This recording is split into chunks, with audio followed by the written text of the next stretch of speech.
उठा रे मोर बाबू के उठा, बाबू के उठा,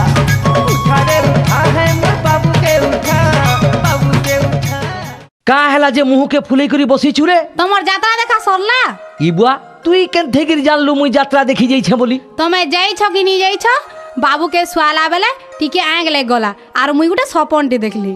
ই দিন বেলিয়া বি তুই সপন দেখুচু हाँ তুমি গুটে টুকেল के धरी करी যাত্রা थी बुलुछ आरु से ओला जुगिए तमर पास के आसुचे मोर सपन थी जदी तमे एतकी दूर के जाउछ तमर सपन थी केते दूर के नी जाउतबो अच्छा कह तो से जेन टुकेलटा मोर संगे थिला ताहाके चिन्हिचु हेटा परे भूल हे गला सुईला बेल के पावर चश्मा नी पिनी बोली से काल मुई के चिन्ही नी पालनी हौ छाड़ देख तो যাত্রা नु तार लगी मीठा खजा केते काना आनी छे खाइबा बोली करी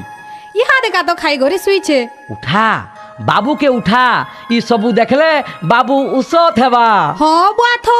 कबार बुता अच्छे उठले ओथा करबा ए मोर सुंदरी सजानी काना कलुई टानानी उठा रे उठा के तू मोर बाबू के उठा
उठा रे मोर बाबू के उठा,